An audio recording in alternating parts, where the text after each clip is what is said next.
I knew that pushing my teacher was wrong. And boy, did I pay for it. 10 days of doing extra chores around the house, washing all the dishes and taking out the garbage, keeping my room clean. I had to make my bed every morning while I was out of school. The worst part was that I couldn't listen to the radio or ask my dad about how the Dodgers were doing in spring training. It was so boring. I needed to be on my best behavior to have the punishment lifted, so I didn't bother him.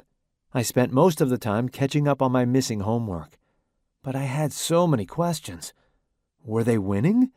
Was Jackie losing the weight? This was torture. 10 long days later, Dad brought me into the living room. "Miss Malikan called," he said. "She received your letter of apology and your schoolwork. Your school suspension has been lifted." "Does that mean I go back to my class in the morning?" I asked.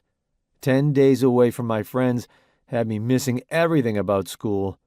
They're ready for you, Stephen. The question is, are you ready to go back to them? "I've learned my lesson," I said. Dad looked curiously at me. "What lesson is that, son?" "That I have to be responsible for my behavior and follow the rules," I told him. "That's an important lesson, Stephen." "So, can I go back to school?" "You really missed it, didn't you?" "It's been a long 10 days, I admitted. "You can go back to school tomorrow," Dad said. "What about at home? Am I still on punishment?" "No, Stephen, you're not. Your mother and I have been pleased with your willingness to help out at home and your positive attitude. We expect you to keep it up. Same with your school performance. Miss Malikan will give us daily reports. Your schoolwork is to be done before you go out to play, and you must hand it in on time. Stephen, it's more than just following rules.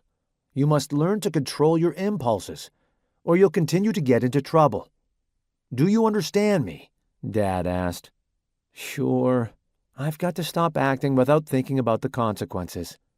"That's correct," Dad replied. "I got it, Dad." "Okay, let's go get some breakfast. Your mother saves making pancakes for special days. I think this qualifies.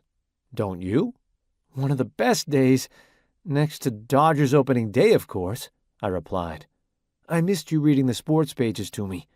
Can we talk about the Dodgers while we eat?" Dad chuckled and wrapped an arm around my shoulder. "You bet. I've missed sharing the news with you." In between bites of pancakes and slurps of chocolate milk, I peppered Dad with questions.